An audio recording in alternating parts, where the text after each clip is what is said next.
heard a story a while back about something that happened at a high school, and what had happened was it was an assembly day, and there were recruiters there from the various armed forces. There was an Air Force guy there, and an Army guy there, and a Navy guy there, and a Marines, and they were there, and they were recruiting. And they had a certain amount of time to get up and to give their spiel, whatever it was, to recruit these kids to go in into the armed forces. And so the Air Force guy gets up and he begins to talk, and he begins to tell all of the places that they'll get to see if they join the Air Force, and how it's going to help them with college, and how, basic training sounds really bad, but it's really not all that hard, and you can do it. If you're an athlete, you can make it through. And he goes through, and he's just telling them all the ways that they can get involved, and things that they can do, and how he wants them to be a part. And then he goes and he sits down. And so that was the Air Force guy. The Army guy gets up next, gives a similar spiel. He sits down. The Navy guy gets up, talks about being on a boat, whatever else it is that Navy guys do. He sits down. The Marine gets up. Each of these guys took about 15 minutes. They all had 15 minutes. The Marine gets up, and he begins to pace. And he's just walking across the gym, and he's looking. And he keeps going and keeps going, and he's looked till he's looked every one of them in the eye. And he comes back to the middle, and he stops, and he said, I saw about 5 of you who may have what it takes to be a Marine. And if you want to be a Marine, you can come see me at the table at the end. And he sits down. 2 minutes. When the assembly was closed, they went out into the hallway where the tables were. There was a couple of kids at the Air Force, a couple of kids at the Army, a couple of kids at the Navy. There was a line of kids standing in front of a Marine Corps table to see if they had what it took to be a Marine. There was something about the expectations of that recruiter that did something to those kids. There was something about the fact of maybe trying to reach the unreachable or attain what somebody thought that they couldn't attain, just to be a little bit extra. The expectations of what that recruiter had drew them. It drew them because they knew if there was only 5 of them in the crowd, that it must be pretty hard. It must be hard to get into. There must be something special about it. The expectations are high. I'm going to see if I can live up to that. It seems like a lot of times nowadays we kind of go the opposite direction. We have a tendency not so much to raise our expectations, but to lower them. Now, I want to take this band, for instance, not as lowered expectations, but as raised expectations. This morning when you were getting out of bed, possibly about the time you were rolling out of bed, these guys were already here. That second song that they played today and did an awesome job on, they've never played it before until today. Together. They watched the video online, they played at home, they came here today, they put it together, they played it with you and led you into worship. Think about that. That's a pretty high expectation, don't you think? That's a pretty high expectation to put on somebody, to say, hey, watch this on YouTube, and when we come here Sunday morning, we're going to play it for everybody. But we've never played it together. Well, it'll be okay. We'll get it. Fortunately, all of these guys are so talented that they're able to do that. But it's high expectations, and they're expected to be here every Sunday morning at 8:45 in the morning. That's when they have to get here. Long before the coffee's ready. Amen. Long before the coffee's ready. They come in with their cups. They stop at Terry's Market, or they're like Gary and they bring their own thermos, and they bring their own coffee, and they're up here before anybody else is up here, and they begin to practice and they begin to worship together so that they're ready to lead us into worship. There are high expectations to be a part of this band, but they live up to them. Now, we could very easily say, hey, we're going to learn 4 songs and we're going to sing those every week. And once you learn those 4 songs, you're good, and then show up, 10, 15-ish, we'll get on the stage and we'll play. And you know what? That would seem really good the first time you didn't have to get up at 6 or 7 o'clock on a Sunday morning to get ready to get up here by 8:45. But pretty soon, it wouldn't mean much.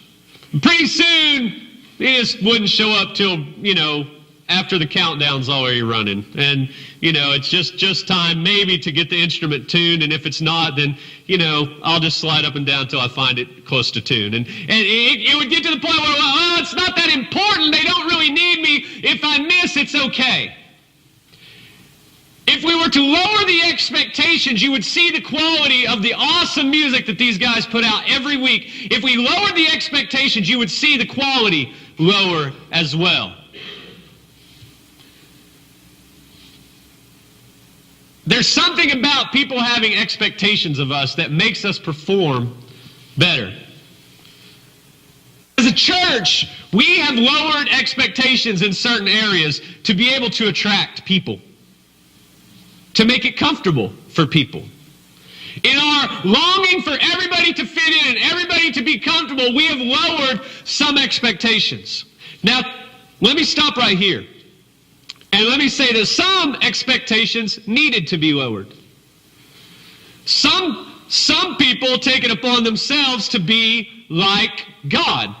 And they lay down laws and rules and regulations that really can't even be backed up by Scripture. And so I'm not talking about unrealistic expectations. I'm not talking about made-up expectations. I'm talking about expectations of God.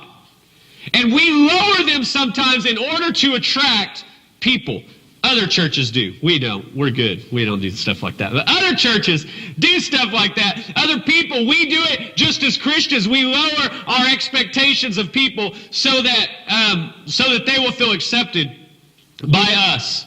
The part that I want to get into tonight, one area that I feel like we have lowered our expectations is in the area of holiness. Now, let me lay a disclaimer down here before people get mad at me, all right? I'm going to talk about holiness. Hang on till the end before you get mad, all right? And here's the other deal. Holiness has gotten a bad rap over the years. Because now when you say the word holiness to somebody that is not a church person or is a church person, there are certain things that come to mind with the word holiness. It brings certain things to mind. Things like tent revivals. Anybody know anything about tent revivals where they set up a big tent in the middle of town and people go to it? Doesn't happen a lot anymore, but if as a kid you were around that stuff, you understand. Or gospel singings, or big hair and long dresses, or long lists of don't do's. You can't do this, you can't do that, you can't smoke, you can't chew, you can't date girls who do, those type of things. That has become equated with holiness. And we have whole movements that are called the holiness movement. And, I have great friends that are in these type of things that I'm talking about, and so I'm not bashing them. All I'm saying is we make doctrines out of things that necessarily may not be black and white in the Scripture. And so you have to dress a certain way, and you can't do this and you can't do that, or you can't be a Christian type things. And so there's this long list of things that you cannot do, and we equate that to holiness. And what happened in all of that and in that movement, many of us tried to distance ourselves from that. And we tried to distance ourselves from those notions of holiness. Not distance ourselves from being holy, but distance ourselves from those notions of what holiness really was, or what holiness really is. And so in doing that, what we have done is we have regulated holiness to mean morality. We think to be holy means to be moral. So if you are holy, then you are pure, and you are honest, and you pray regularly. And so when we think of holy, those are the types of things that we think about, because we've tried to get it away from all the legalistic stuff and take it to a level where it's just, well, if you're a good person, that's what holy, if you're just we just want you to be a good person. We want you to be a moral person. And because some have overreached in preaching holiness, we ran so far from it that we are constantly lowering our expectations in order to attract people. And so little is expected and little is given.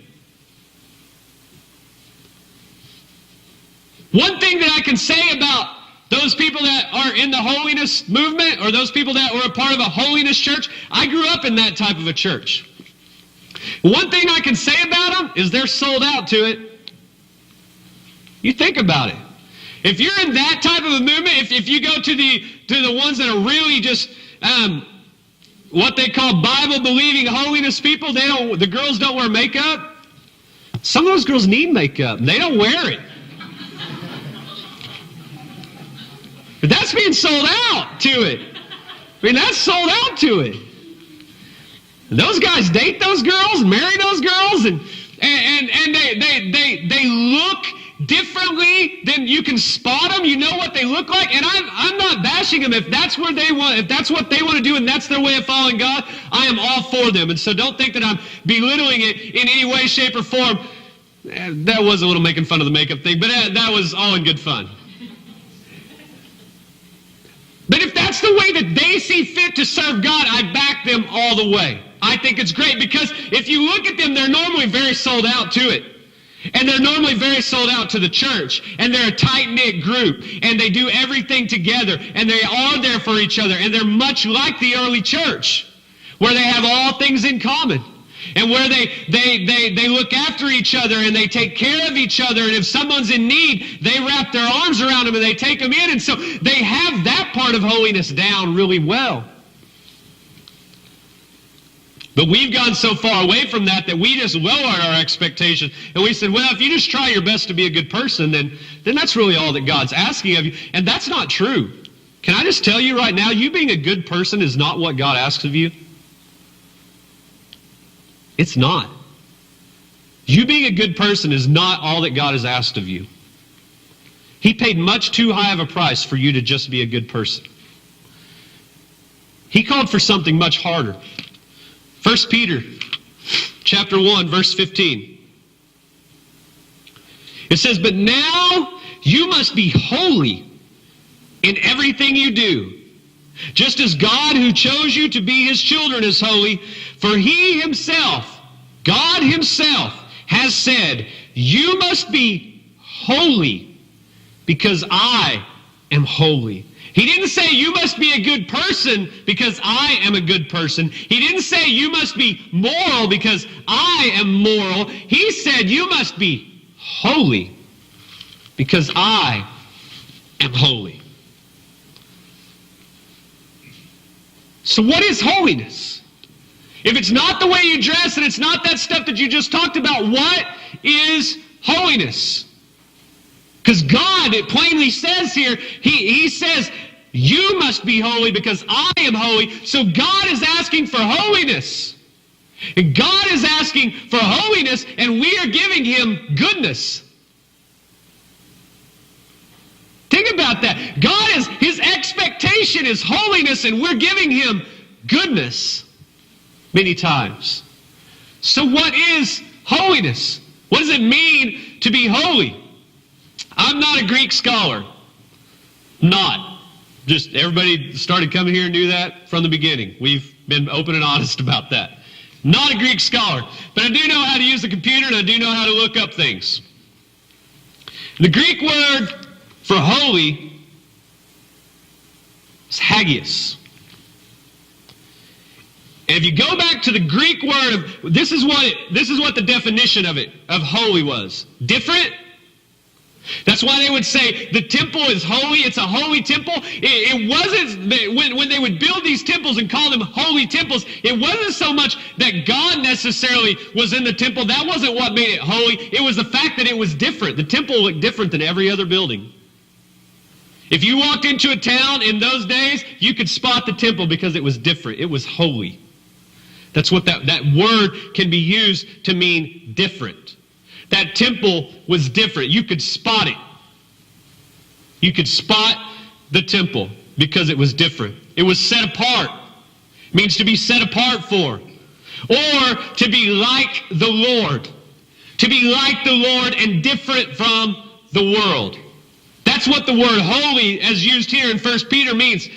To be different, set apart, or like the Lord. Holiness, or to be holy, means to be set apart or dedicated to God. To be different than the world around us. Here's where we fall short sometimes. To be different than the world around us.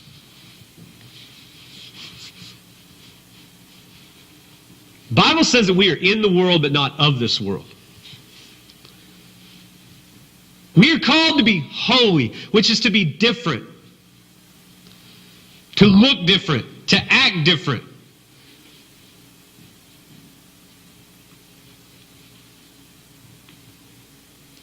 But in our zeal to fit in, and in our desire to be as attractive as we can to everybody around us, not in a way so that they like us, that might be part of it sometimes, but because we want to make God look good, we try to blend in so that you can say, look, I'm a Christian and I'm normal. I'm a Christian. I do what you do. It's all good. I'm a Christian. But he called us to be holy. And to be holy is to be different. He never called us to be like everybody else in this world. We were like everybody else in the world before we accepted him. We were like everybody else in the world before we accepted the sacrifice he made for us. So why in the world would he die so that we could be like everybody else? That doesn't make sense. Holiness is to be different. That doesn't mean you have to be weird and kooky and the crazy guy that nobody wants to be around. Not that kind of different, but just different.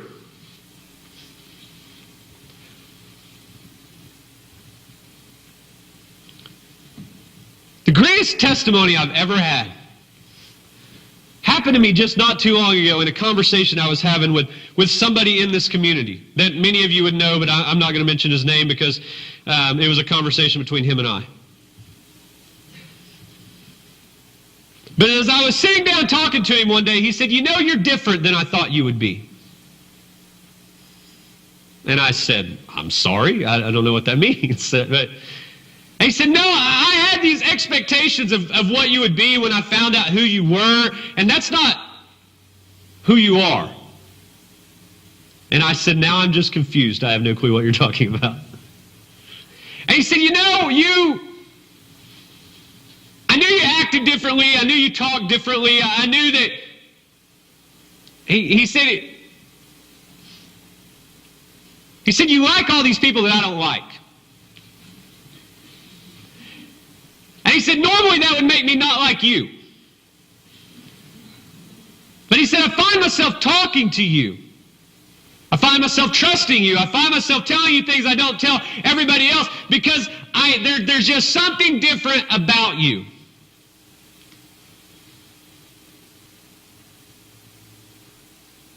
Now, because I have so much humility, it's hard for me to say that I think what he was saying was holiness. Not in a, I'm holier than thou type of way, but just that I was different because I was set apart for God. Not because I'm a preacher or because I lead a church, but just because I'm a Christian and I am different. And I try my best to love unconditionally. And just because you don't like somebody doesn't mean that I'm not going to like them either. I let everybody stand on their own, and I give everybody second, third, fourth, seventh, 18th, 19th, 100 chances. I try to be forgiving, and I try to do all that. And when you are like that, it strikes people as different. I was different to him. Still am. Still am. We're to be different than the world around us. Holiness is being set apart. Listen to this. Set apart for God. Set apart for God. For God to use at any moment. At any moment. And God will use you in strange ways sometimes if you're willing to be different. To not judge, to not hate, to not jump to conclusions, to not work things up in your head, to just be and let God use you, to be set apart for God, dedicated to Him. You see, holiness, when you start talking about holiness, morality is a secondary part of holiness. It's only a part of being holy. The being good and being honest and praying regularly and the things that you do and don't do, all of that is secondary to the sum total of what holiness is. It doesn't encompass holiness. It's just a part of holiness. Listen to this. It's not because we don't do certain things. It's why we don't do certain things. Holiness precedes the action. It doesn't react to it. I'm not holy because I don't do this or that. I don't do this or that because I'm holy. Does that make sense? It's not because I'm holy that I don't do that. It's that I don't do that because I'm holy. I'm trying to explain that the best that I can. I know it sounds like double talk, but there's a difference. Holiness precedes the action. It doesn't react to it. I know that I'm not going to do something. I've made up my mind before I ever reach that spot. Before I ever come up on a situation, I know what I'm not going to do in that situation, or what I'm going to try my best not to do in that situation. I'm human just like the rest of you.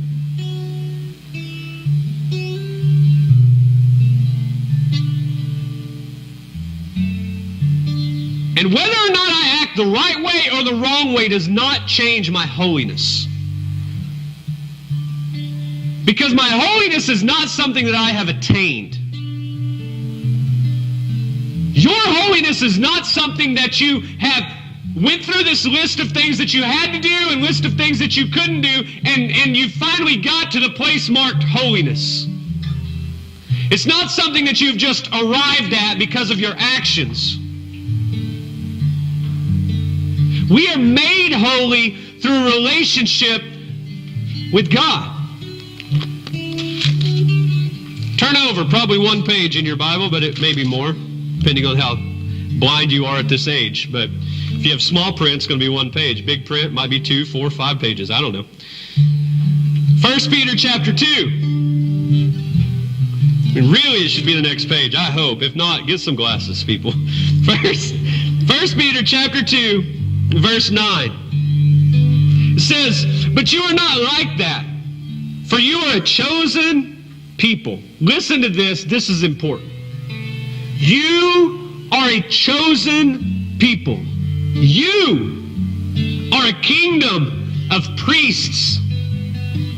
God's holy nation. His very own possession. This is so you can show others the goodness of God. For He called you out of the darkness into His wonderful light. It's 1 Peter 2:9. You are a chosen people. The King James Version says a royal priesthood, a holy nation. If If you don't catch anything else, catch this. You are holy because he made you that way. Not because of something you've done or not done.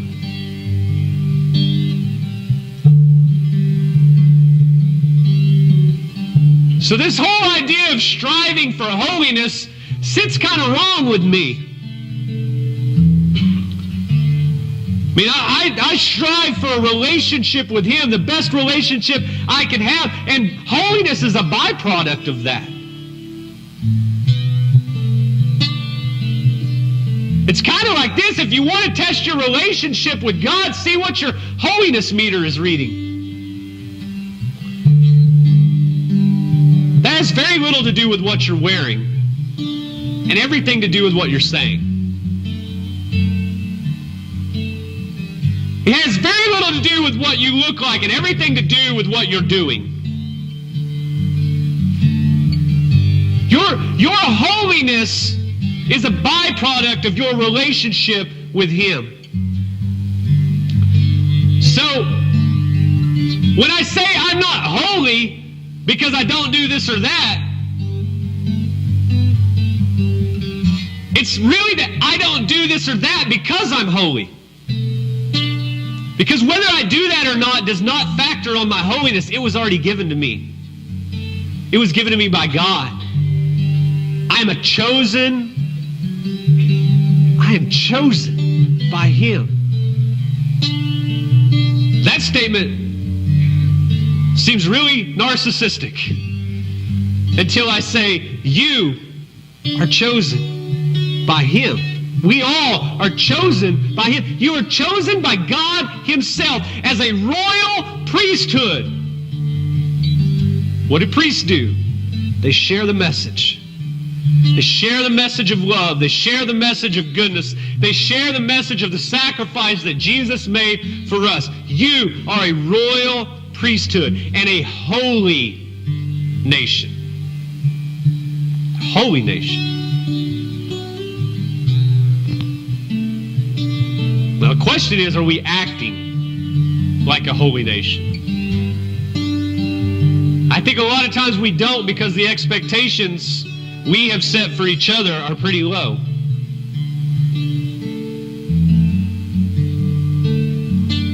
But I think it's time we expect a little more out of each other. Can I just be honest with you? We should expect more out of each other as Christians. TJ, if I make you mad, if I offend you, I'm sorry. Let me just say right now, I'm going to offend people. But you know what my expectation of you is? My expectation of you is forgiveness. Because you're in the same ballgame I'm in. You're following the same God I'm following. You're doing your best to do things the same way I'm doing my best to do things. And so I screwed up, I'm sorry. But I have very good reason to expect forgiveness from you. Because I know you've been forgiven, not only by him, but by others. Your wife's told us about it. No, I'm just kidding. I know that you've been forgiven. And so I have every reason to expect forgiveness from you.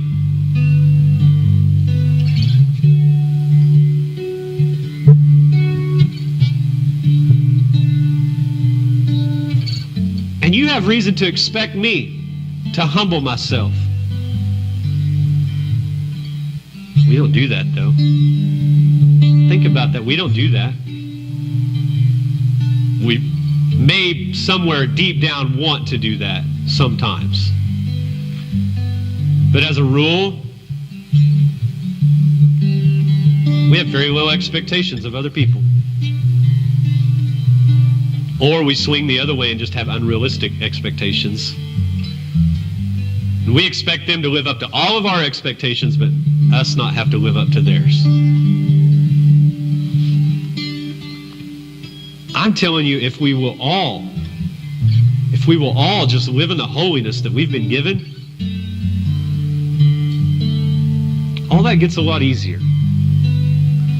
Because there's something that happens when you realize I am made holy by God. It's not something that I have to attain. takes a lot of pressure off of me, and it just allows me to be.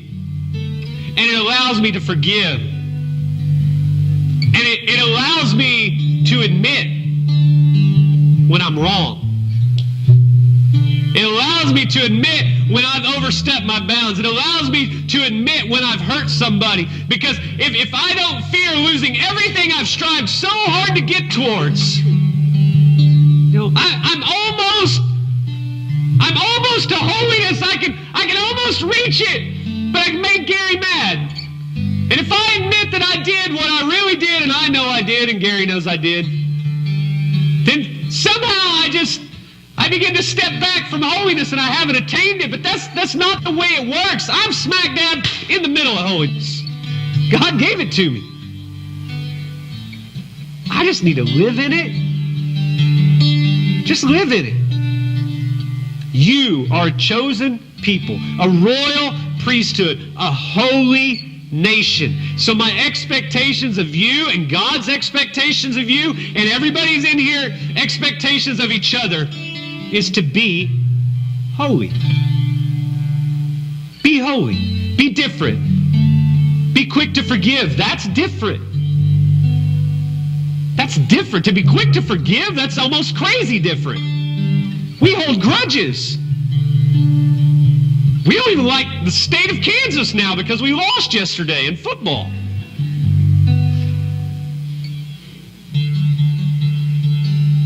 But in our relationships, we're the same way. We hold grudges. We don't forgive. We don't give people the benefit of the doubt.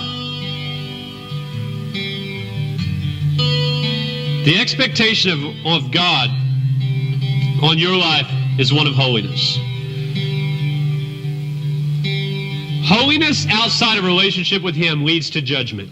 Judgment of others. You begin to judge others when you're trying to live holy outside of a relationship with Him, a real relationship, then you begin to judge others, and others begin to judge you. I'd just soon stay out of the judgment game, because I do plenty wrong.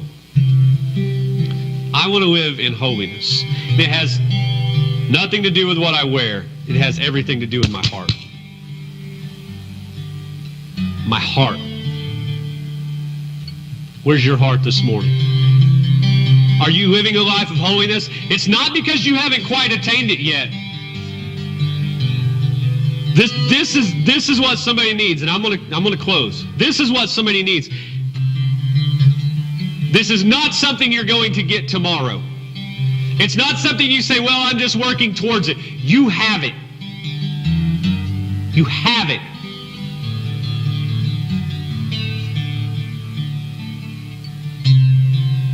It's like a lot of times we say we can't afford something.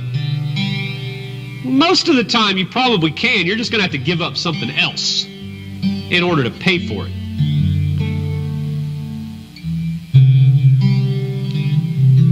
It's not that you can't, or it's not your personality, or you just weren't made that way. That's not true, because He made you. And He chose you. And you are a holy nation. You have holiness in you. You need to act on it. You need to forgive. I mean really forgive. Not that, I'll forgive but I won't forget. Whatever. That's bull, and we know it. I mean forgive. You need to fix things. Fix things that are wrong in your life. Fix things that are wrong in your relationships. And live holy. Be different. Be set apart for God so that God can use you as the royal priesthood He chose you to be.